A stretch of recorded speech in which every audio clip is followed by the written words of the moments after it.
Hey guys, good morning, man. Listen, it's Captain Dave Schneider. I have got a fishing emergency.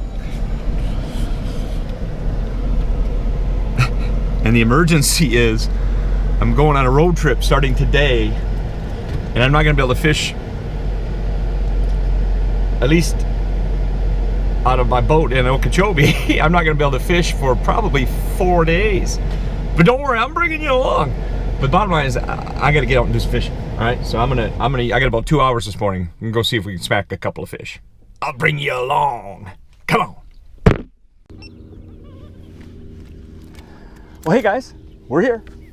Just getting out a few rods. I don't know if it's because I'm constantly telling people where I fish, but there's about 4 people in front of me on this line. But that's all right. That is all right. There are bigger problems to have than that. I'll tell you, generally speaking, I don't mind following another fisherman. I've had a lot of success doing that. You know, sometimes somebody can really pluck them in front of you, but I don't mind following somebody too much. It doesn't hurt my feelings too much. All right. Got my gear on the deck. I'm ready to do this. I do know there's a lot of brim fishermen out here, and a lot of guys are catching brim in these areas too. So we're going to get right after it here this morning, first thing.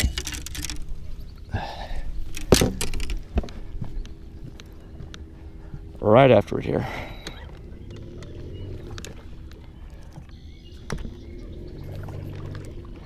Don't need my motor on 10.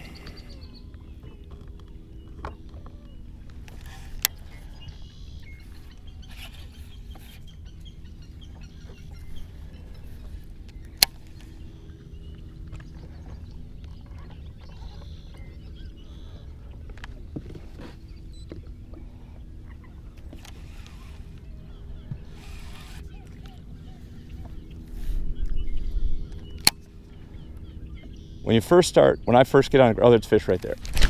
Oh, did I get him? Oh, yeah, he's clear out here. Oh, you can't. That oh, what a dick. Okay, so I toss up in there, and I'm like, all right, first thing you want to do here, guys, and I'm talking to you. All of a sudden, I realize I feel my line pulling. I set the hook, and he's 10 feet from where you hit it coming at me. I didn't even come close to hitting him. Probably gonna have to save that one. That's a good one. I guess the lesson there is what I was gonna say was you want to see right away kind of where the fish are holding, so I'll experiment on where I'll actually put the bait. You know, maybe I'll go deeper in the cover on the outside edge, you know, that kind of thing. You want to let the fish dictate that, obviously. Because you can cover a lot more water, and I know that covering water is not the end all. I know that can be it's something guys pre-fishing do, but I think that when you're fishing, I don't know. I'm not a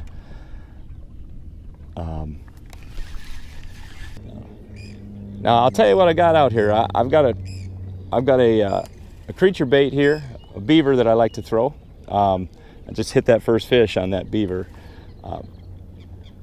But as soon as I get out in a more open area here, which like what we have coming up, I'm gonna throw that frog up in there just a little bit. Of course, you know, Gary caught that really nice fish the other day on a frog, and it's early yet. It's only about 7:30 in the morning here, and it's that early bite probably still going here, I would think.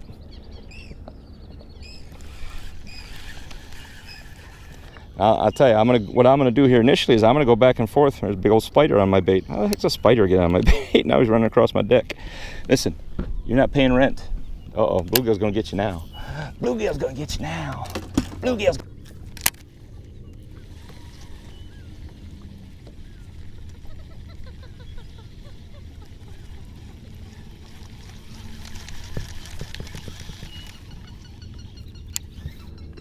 All right. I don't fish a bait very long either. when I'm first starting out, unless I, well, that's not true. Let me put it this way. If I've got multiple presentations possible, or if I'm not really locked into exactly what the fish is biting, I'll keep these rods. I've got 4 rods out. I've got a frog, a weightless Senko. I've got a light jig and a much heavier beaver. And this is kind of how we're going to start. I had a great question last night. Somebody asked me the question, hey Captain, have you ever had a problem using fluorocarbon leaders and having them break off, and because of short line, low stretch, and all that kind of stuff? And here's what I'm going to say about that. No, I generally, I don't, even when I'm using braid. I have a leader on here. I have a 15-pound leader on here. The rod that I have is it's a 7.5 foot medium heavy spinning rod. Very, these Atos rods are spectacular. And in any case, I guess this is going to be controversial. I'm stumbling and stammering here, but here's what I'm going to say about it, right? Number one, I learned a long time ago fishing for smallmouth that you have to be mindful of your rig. In other words, you have to be really in the moment of fishing. And I tell my guests this all the time, and you may or may not buy into this, but here's what I'm going to tell you. You have to be in the moment in your fishing. You have to understand, look, I know I got a spinning rod. I know I've got a leader on here. I also know that my rod has got a nice soft tip. And I'm making longer casts. So I'm not the least bit worried about busting a leader here. I'm going to smack this thing as hard as I physically can and whatnot. Now, having said that, I've had more problems breaking fluorocarbon than I have fluorocarbon leaders. I've busted off so many smallmouth because I set the hook too darn hard. Maybe I had 10 or 12 pound fluorocarbon with a bait cast rod that was real, too stiff. And I've learned over the years, I've learned to just be in the moment. Understand what you got. Understand the bait you're working. Notice my rod position is way high here. This is exactly how I like to fish a Senko. And other soft plastics, quite frankly. But I understand that. Now, if I'm different bait, I have a totally different approach to how I'm fishing it. And I tell people all the time when they come fishing with me, I'll watch them for a few minutes and then I'll give them a little feedback. Sometimes they don't want it, and you learn to gauge that and keep your mouth shut. But I'll tell people, listen, you can't allow muscle memory to dictate. You can't have the same muscle memory, guys. You can't have the same muscle memory dictating how you're going to approach everything. In other words, I'll fish a crankbait. I'll hold my rod completely different. I'll address my rod position will be completely different between a frog and a Senko, between a Senko and a crankbait. You understand what I'm getting at here? And even the different types of crankbaits I'll have a different rod position. So be in the moment in your fishing, and that will help you to not bust things off. If you're going to rear back, if you're just this monster hook setter and you think that that's the way to be because you saw that on TV or something, I think you're making a big mistake. And the other thing is, a lot of times young fishermen don't think about those things in those terms. But I'm going to tell you, no, I don't bust off a lot of leaders. I haven't in probably about 10 years. I stopped busting things off. Now, that doesn't mean it doesn't happen because you got a bad spot in your line or something like that. That's not what I mean.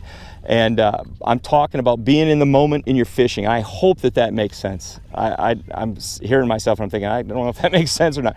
But that is what I'm going to tell you. I'm going to stick with that. You got to be in the moment. And that's all I can say about it. All right.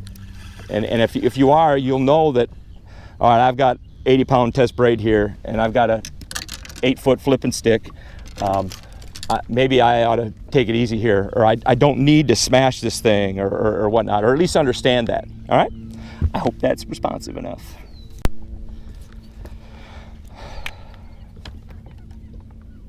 I'll tell you something else, guys. I know that people, a lot of people say, you don't need 2 units on the front on Okeechobee. That's more, you don't need that, you don't need that. Listen, man, I'm gonna tell you something. I have 2 screens on my big computer at home. I don't need them. I don't need 24-inch screens. I have them. I don't, I don't need them to do my computing, but boy, it's sure a lot nicer. It's a lot more convenient. And if you have the ability to have 2 units like this right here, if you have the ability to have 2 units, here's a perfect example on Okeechobee. I know the water's only a foot deep, All right, but what I'm going to do here is I've got 2 chart plotters here, and one I'm zoomed out quite a ways, the other one I'm zoomed in really tight, and I always lay markers everywhere. And so what I'll do with one unit is I'll have a certain type of marker that, because once you hit, for example here, if I hit this button right here on this side, and you see I've got a fish icon here, but I'll actually more likely use that icon right there. I'm gonna hit cancel because a lot of times I'm looking for peppergrass out here, and if I find peppergrass, I just go boom boom and hit my mark here. Here's where I put my fish icons. If I catch a fish, I got my fish icon, and I'll have different choices that I'll use. And hold on a sec. No, nothing there. And I'll have different choices that I'll use. Do you want to discard changes? Yes, discard. Okay, and so that's one of the things that that I'll do with my 2 units on front now. Now, if this is an area that I haven't fished a lot, I'll have my side scan on one of these units. Absolutely use my side scan, because what I want to do is I'll put structure scan and look out to the side as I'm working along a grass line like this. I want to know if there's any hydrilla or anything out behind me, and I'm going to tell you flat out.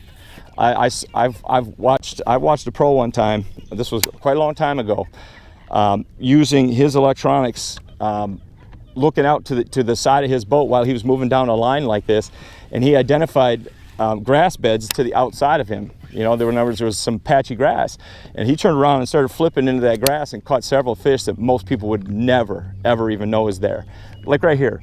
You know, and this may not be a good example, but you turn behind you here, and you know there's very likely nothing there. You know, but if you look down, you go, oh hey, and you know maybe I'll mark it underwater grass, and I'll use that, you know, for that kind of thing. But anyway, that's another really good use for your electronics on Okeechobee. That's probably one of the biggest things I'll use. You can also, guys, see beds to the left and right of your electronics with structure scan. And even here on Okeechobee you can. Now, not in every situation. And you know, if the beds are up in there, you're not going to see that. All right, but you can see as you move along an edge. Sometimes a lot of times bass will have beds all the way along an edge, and as you're moving along, you can see the puck mark or the depression on your structure scan. You absolutely see it. And in fact, next time I have that situation, I'm gonna flat out show it to you. I want to make sure you see that, because I know seeing is believing. Seeing is believing. I need to shut up and catch a fish here. I need to shut up and catch a fish. I want to catch a fish.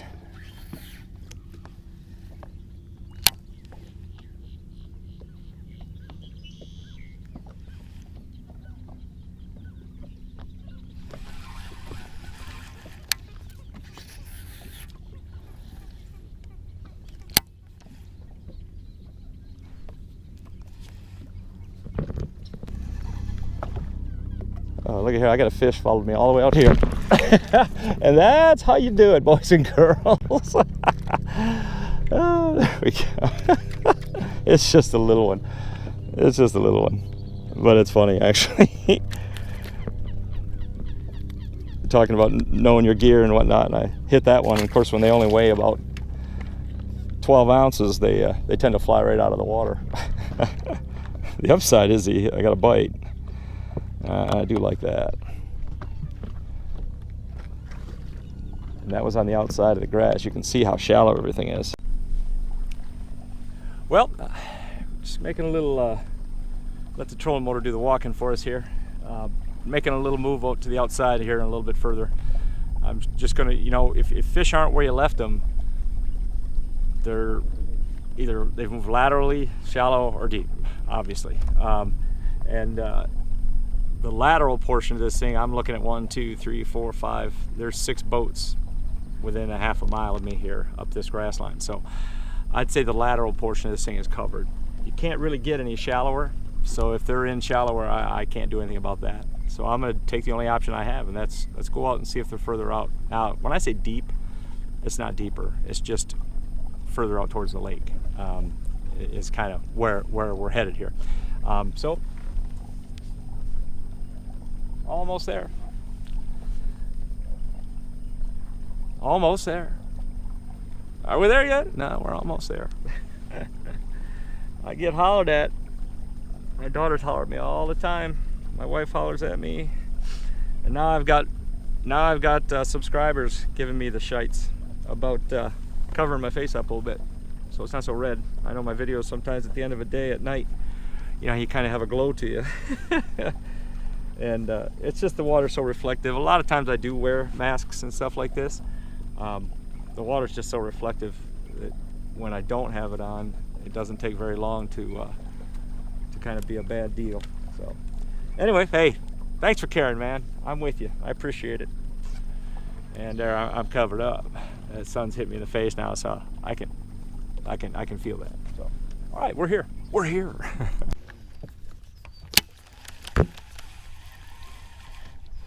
There he is, right there. Come on, come on, come on. There he is.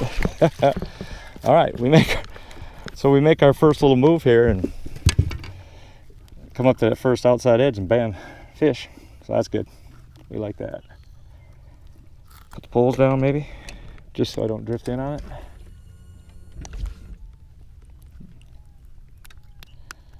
All right, man. Thanks for playing, little man. I don't need that.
Reel to or pulled her out of the cover, so that's very important. Good fish though.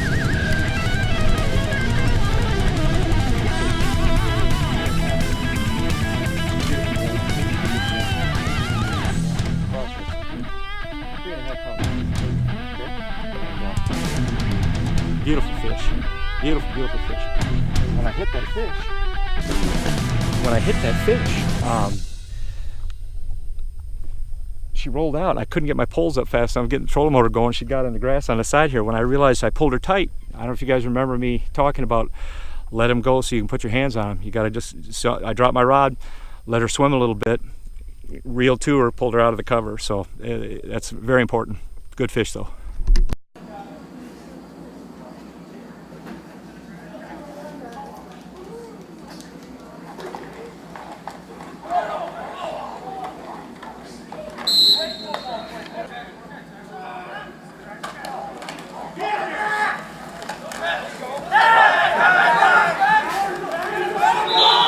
Yeah, we'll catch 4-1, boys.